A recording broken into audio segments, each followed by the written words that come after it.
எமது மதிப்பிற்குரிய அண்ணன் தோல் திருமாவளவன் அவர்களுக்கும் இங்கே வந்திருக்கின்ற விடுதலை சிறுத்தைகள் கட்சியினுடைய தோழர்களுக்கும் ஆர்எஸ் பாரதி, டிகேஎஸ் இளங்கோவன், பாலா பிரதீபா அடிகளார், சிந்தனை செல்வன், துரை ரவிக்குமார், உ வாசுகி, ஆணிராஜா, ஆர் சுதா, எழில் அனைவருக்கும் இங்கே மேடையில் அமர்ந்திருக்கிற அத்தனை பேருக்கும் என்னுடைய மாலை வணக்கத்தை தெரிவித்து, இந்த மதி ஒழிப்பு மகளிர் மாநாட்டில் பேசுவதற்கு எங்கள் அண்ணன் முத்தமிழர் இளம்புயல் திரு வேல்முருகன் அவர்களுடைய ஆணையின்படி இந்த மதுவுக்காக நிச்சயமாக பேச வேண்டும் என்ற ஒரு எண்ணத்தோடு இன்று இந்த மேடையில் மதுவை பற்றி பேசுவதற்கு உங்கள் முன்னாடி வந்திருக்கின்றேன். முத்துலட்சுமி வீரப்பனாகிய நான் இப்படி ஒரு மாநாட்டை எழுச்சி தமிழர் அண்ணன் தோல் திருமாவளவன் எடுத்திருப்பது ஒரு சிறப்பான மாநாடு. இந்த மாநாட்டை ஏதோ நடத்தணும் போடணும் இல்லாம விடுதலை சிறுத்தைகளாகிய நீங்கள் தொடர்ந்து இதற்காக ஒரு கொள்கை ரீதியாக எடுத்து நிச்சயமாக தமிழகம் மட்டுமல்ல இந்தியாவில் இந்த மதுவை ஒழிக்க வேண்டும் என்பதுதான் எங்களுடைய கொள்கையும் கூட.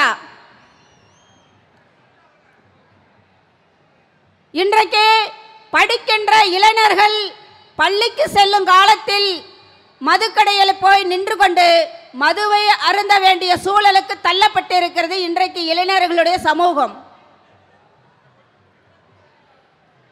இங்கு நாம மத சண்டை சாதி சண்டை என்று போட்டுக்கொண்டு ஒரு வாழ்வதற்கு ஒரு கொள்கை அடிப்படையான வாழ்க்கை வாழ்வாதாரத்தை தேடாமல் மது என்ற ஒரு போதைக்கு அடிமையாகி இளைய சமூகம் இப்படி சித்திரவதைப்பட்டு கொண்டு இருப்பதை மத்திய அரசும் மாநில அரசும் அண்ணன் தோல் திருமாவளவன் அவர்கள் எடுத்திருக்கின்ற இந்த மாநாட்டுக்கு ஒரு நல்ல கவனத்தை செலுத்தி வருங்காலத்தில் இந்த மதுவை ஒழிக்க வேண்டும் என்பதை இந்த கூட்டத்தின் வாயிலாக நாங்கள் கேட்டுக்கொண்டு கொள்கிறேன்.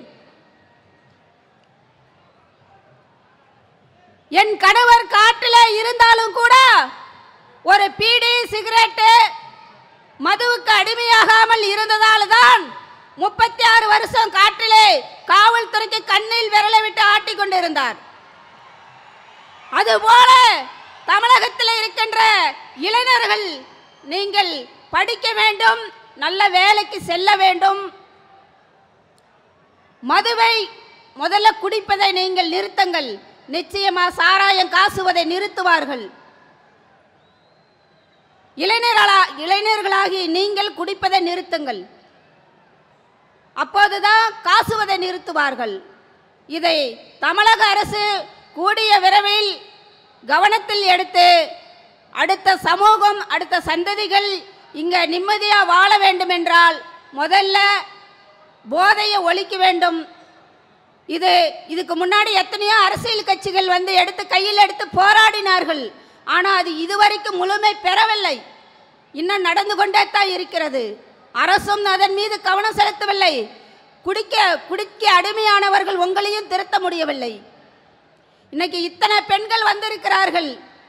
மகளிர் இன்னைக்கு பார்த்தீங்கன்னால் கணவன் 500 ரூபா சம்பாரிச்சிட்டு வந்தா அதில் 300 ரூபாய்க்கு குடிச்சு விட்டு 200 ரூபா வீட்டுக்கு கொடுத்தா எப்படி ஒரு குழந்தைய பள்ளியில் சேர்த்து படிக்க வைப்பது? அப்பா குடிச்சாருன்னா குழந்தையிலேருந்து அந்த குழந்தை பார்த்து வளருகிற போது அந்த குழந்தைய மறுபடி குடிக்காரனா மாறுவதற்கு இங்கே வழிவகுத்து கொண்டு இருக்கிறீர்களே அன்பு சகோதரர்களே சகோதரிகளே, நீங்கள் எல்லாம் தயவு செய்து போதைக்கு அடிமையாகாமல் தயவு செய்து நீங்கள் எல்லாம் சிந்தித்து செயல்பட வேண்டும். தமிழ்நாட்டில் மட்டுமல்ல, இந்தியாவிலேயே போதையை ஒழிக்க வேண்டும். இது தமிழக அரசும் தமிழ்நாட்டில் மெயினாக இங்கே குடிப்பதே பார்த்தீங்கன்னா 2 சமூகம் அதிகமாக குடிக்கிறது. ஒன்று வன்னியர் சமூகம், ஒன்று தலித்துகள். இந்த 2 சமூகம் தான் பெரும்பான்மையான மக்கள் இருக்கிறார்கள். இந்த 2 சமூகம் தான் குடிக்கு மிக மிக அதிகமாக போதைக்கு அடிமையாகி இந்த சமூகம் அழிந்து கொண்டு இருக்கிறது. மற்ற சமூகமும் அருந்துறாங்க. ஆனால் மற்ற சமூக மக்கள் பாப்புலேஷன் கம்மி என்பதால் அவர்கள் குடிப்பதும் கம்மியாக இருக்கிறது. நிச்சயமாக நீங்கள் எல்லாம் நன்கு திருந்த வேண்டும். எதிர்காலத்திலே நல்ல ஒரு படித்து வேலை வாய்ப்பை தேடி நிம்மதியாக வாழ வேண்டும். மேலை நாடுகளில் தான் போதை இல்லாமல் அவர்களால் வாழ முடியாது. ஒரு போதை பொருள் மனநோய்க்கு, மனதுக்கு ஒரு பிரச்சனை, ஒரு கஷ்டம்னு வரும்போது அவர்களால் மனநோயை தீர்ப்பதற்கு மேலை நாடுகளில் தான் இந்த போதையை பயன்படுத்தினார்கள். ஆனால் நம்ம நாட்டில் அப்படி இல்லை. இதை காலப்போக்கில் இப்படி உங்களெல்லாம் குடிக்காரராக ஆக்கி விட்டார்கள். அதாவது நீங்கள் மேலை நாடுகள் மனப்பிரச்சனைக்கு குடிப்பதை விட்டுவிட்டு இனி மனப்பிரச்சனை எப்படி போக்கி நிம்மதியாக ஒரு குடும்பத்தோடு வாழுவது என்பதை நீங்கள் உணர வேண்டும். என் அன்பு சகோதரர்களே, பெண்களை விதவைகள் ஆக்குறீங்க. சின்ன வயது பெண்ணாக இருக்கிறா, 2 குழந்தை பெற்றுவிட்டால் குடிச்சு சீக்கிரம் இறந்து விடுறாங்க. கணவனை இழந்து இதை விதவைகளாக லட்சோப லட்சம் மகளிர் இன்னைக்கு விதவையாக தமிழகத்தில் இருக்கிறார்கள் கஷ்டப்பட்டு கொண்டு. அந்த குழந்தைகளை படிக்க வைக்க முடிவதில்லை. அந்த குழந்தைகளை பள்ளிக்கு கொண்டு போய் சேர்ப்பதற்கு கஷ்டப்பட்டு கூலி வேலை செய்து அந்த பெண்ணை தனியாக இந்த சமூகத்தில் எவ்வளவு போராடி தன்னுடைய குழந்தைய ஒரு படிக்க வைத்து மேலே கொண்டு வருமேனால் அந்த பெண் எவ்வளோ கஷ்டப்படுகிறாள் என்பது தயவு செய்த ஆண்களாகிய நீங்கள் எல்லாம் சிந்திங்க. கொஞ்சம் மூளை சிந்திங்க. மனிதனுக்கு 6 அறிவு கொடுத்துருக்கிறாருங்கிறாங்க கடவுள். அந்த 6 அறிவை நன்கு சிந்தித்து நமக்கு எது உடலுக்கு நல்லதை பயக்கும், நம்ம நல்ல உணவுகளை எடுத்துக்கணும். இந்த மாதிரி போதைகளை குடிப்பதனால், அதாவது புயலை கஞ்சா இந்த மாதிரி எடுப்பதை நம்ம உடம்புக்கு கேடு விளைவிக்கிறது. உடலை பாதுகாப்பாக பேணி காத்து நிம்மதியாக வாழ வேண்டும். இன்னைக்கு படிக்கிற பிள்ளைங்க கையில் கஞ்சாவும் போதையும் இருக்குது. என் அன்பு சகோதரர்களே, ஈழத்திலே பிரபாகரனுடைய ஒரு போராட்ட குணத்திலே அங்கே உள்ள இளைஞர்கள் போராளிகள் தன்னுடைய துப்பாக்கி இறக்க போகும்போது தன்னுடைய துப்பாக்கியை கீழே போட்டால் எதிரிக்கு இதாகி போயிருன்னு சொல்லிட்டு அவன் எதிரிக்கிட்ட கூட கீழே துப்பாக்கி போடக்கூடாதுன்னு உயிரோடு இருக்கிற போராளிகிட்ட துப்பாக்கி கொடுத்து விட்டு உயிர் விட்டிருக்கிறார்கள் போராளிகள். அவ்வளோ ஒரு கொள்கையோடு கட்டுப்பாட்டு இராணுவ கொள்கையோடு வாழ்ந்திருக்கிறார்கள் அங்கு உள்ள இளைஞர்கள். அதுபோல நீங்கள் ஒரு இராணுவ கட்டுப்பாட்டை போல நீங்கள் வாழ்க்கையில் திருந்து ஒரு நல்ல சமூகத்தை மாற்ற வேண்டும். அடுத்த சமூகத்துக்கு இங்கே இருக்கிற தமிழகத்தில் இருக்கிற இந்தியாவில் இருக்கிற அரசியல் தலைவர்கள் எல்லாம் அடுத்த ஜெனரேஷன் குழந்தைகளுக்கு என்ன கொடுக்க போகிறாங்க? கஞ்சாவையும் போதை பாட்டிலையும் கையில் கொடுத்து விட்டு போக போகிறார்களா? ஈழத்தில் துப்பாக்கி கொடுத்து விட்டு போனார்கள். இங்கே என்ன சாராய பாட்டிலையும் கஞ்சாவையும் கொடுத்து விட்டு போக முடியுமா? அதற்காக தான் எங்கள் அண்ணன் நல்ல ஒரு நோக்கத்திலே இந்த மாநாட்டை எடுத்திருக்கிறார். என் அன்பு சகோதரர்களே, நீங்கள் அடுத்தது துப்பாக்கி ஏந்துறது நம்ம ஜனநாயக நீதி இல்லை. ஜனநாயக ரீதியாக போராடி நம்ம கொள்கையை வென்றெடுக்கணும். மக்கள் இங்கே நிம்மதியாக வாழ வேண்டும்.